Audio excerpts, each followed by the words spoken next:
हरे कृष्ण। कर्म का फल अवश्य मिलता है, कर्म का हिसाब किताब चुकाना पड़ता है। मृत्यु का राजा यमराज है।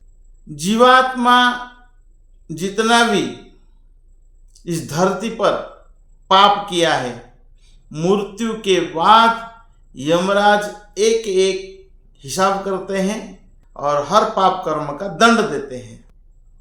यमराज को सभी डरते हैं, जो एक व्यक्ति वो नहीं डरता था, उनका नाम है मांडव्य मुनि।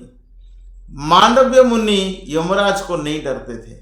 मांडव्य मुनि यमराज का दरबार पर जाकर यमराज को ही दोषी बना दिया, यमराज को ही श्राप दे दिया और यमराज को धरती पर जन्म लेना पड़ा।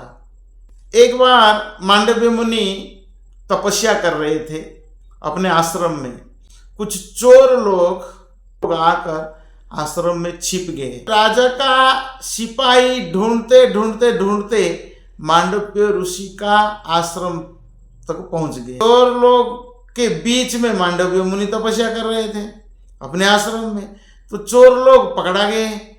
तो मांडव्य मुनि को पकड़कर सिपाही ने राजा का दरबार पर पहुंचा दिए।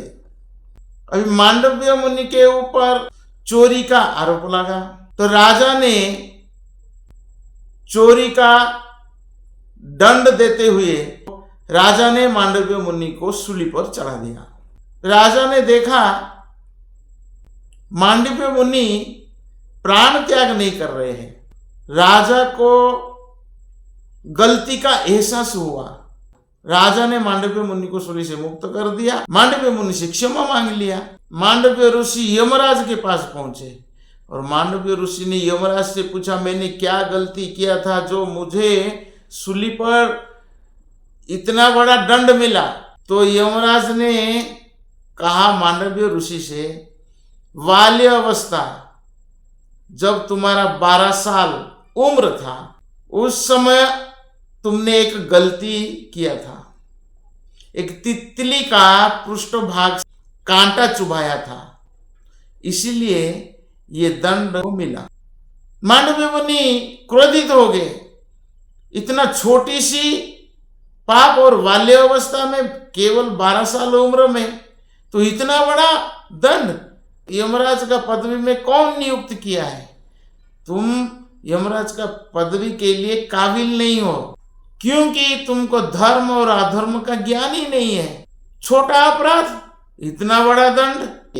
मांडव्य मुनि ने श्राप दे दिए, तुम शूद्र योनि में जाओ, दासी के पुत्र के रूप में जन्म लो, फिर पता चलेगा पृथ्वी पर पाप कैसे हो जाता है। तो इसीलिए धर्मराज पृथ्वी पर दासी पुत्र विदुर के रूप में जन्म लिया। तो कर्म फल भोगना ही पड़ता है, चाहे कोई भी हो।